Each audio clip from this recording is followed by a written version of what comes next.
Hi friends, welcome to Salem புனிதாஸ் recipes. இந்த வீடியோவில் புதினா ஊறுகாய் எப்படி செய்கிறதுன்னு பார்ப்போம். இந்த புதினா ஊறுகாய் சுவையும் நிரம்பியது. இதுக்கு நான் அரைக்கட்டு புதினா, அரைக்கட்டு கொத்தமல்லி ரெண்டும் ஈக்குவல் போர்ஷன் எடுத்திருக்கேன். கொத்தமல்லி தலையில் தண்டு இருந்ததுன்னா அதையும் வேஸ்ட் பண்ணாதுங்க. பெரிய தண்டாக இருந்ததுன்னா ரசம் சாம்பாருக்கெலாம் சேர்த்துக்கலாம், நல்லா வாசனையாக இருக்கும். இந்த தண்டெல்லாம் கட் பண்ணி சாம்பார் ரசத்தில் சேர்த்திங்கன்னா ரொம்ப நல்லாயிருக்கும். சட்னிக்கும் சேர்த்துக்கலாம், இந்த மாதிரி சட்னி இந்த ஊறுகாய்க்கும் சேர்த்துக்கலாம், நல்லாவே இருக்கும். இப்போது இதுக்கு 1 டேபிள் ஸ்பூன் எண்ணெய் சேர்த்துட்டு 1 டேபிள் ஸ்பூன் கடலைப்பருப்பு, 1 டீஸ்பூன் உளுத்தம்பருப்பு சேர்த்துட்டு நல்லா செவக்க வறுத்துக்கலாம். வறுத்துட்டு இது கூடவே 6 பல் பூண்டு, கருவேப்பிலை கொஞ்சம், 4 சிவப்பு மிளகாய். காரம் ஜாஸ்தியாக இருக்கும்னு நினைக்கிறவங்க வறுத்துட்டு அரைக்கிறப்ப கூட எடுத்துடலாம். நெல்லிக்காய் அளவுக்கு புளி.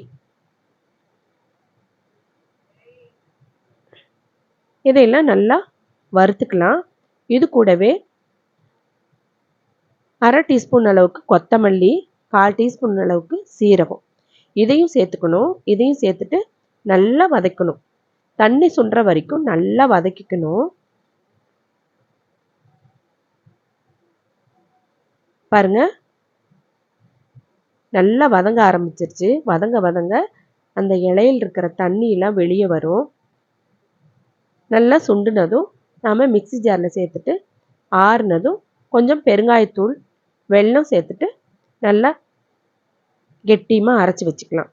தண்ணியெலாம் சேர்த்தக்கூடாது. தண்ணி சேர்த்துனிங்கன்னா ஒரே நாளில் யூஸ் பண்ணிடணும். தண்ணி சேர்த்தாமல் இருந்தால் இது 10 நாள் வரைக்குமே கெடாமல் இருக்கும் ஃப்ரிட்ஜில் வச்சுட்டா. இதை நம்ம அப்பப்போ எடுத்து தயிர் சாதத்தோடு, சாம்பார் சாதத்தோடு சாப்பிட்டுக்கலாம், ரொம்ப நல்லாயிருக்கும். உடம்பு சரியில்லாதப்பெல்லாம் சாப்பிட்டா வாய்க்கு ரொம்ப ருசியாக இருக்கும், நல்லா ஜீரணமாகும், வாய் கொமட்டெல்லாம் கூடயும் எடுத்துரும்.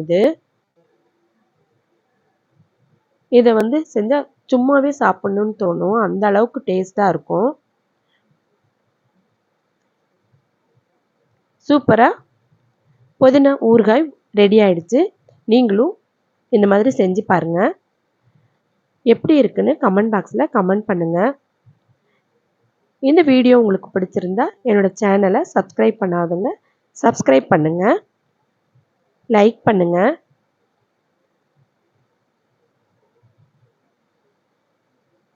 இப்போது நம்ம இதை எப்படி இருக்குன்னு சாப்பிட்டு பார்க்கலாம்.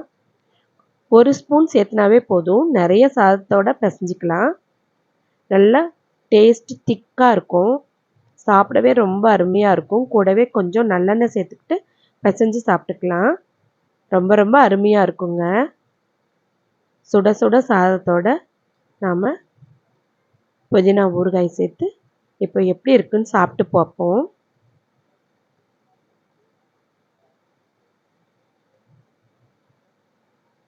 பாருங்க, வாசம் ரொம்ப சூப்பராக இருக்குது. புதினா வாசம் ரொம்ப ரொம்ப சூப்பராக இருக்குது.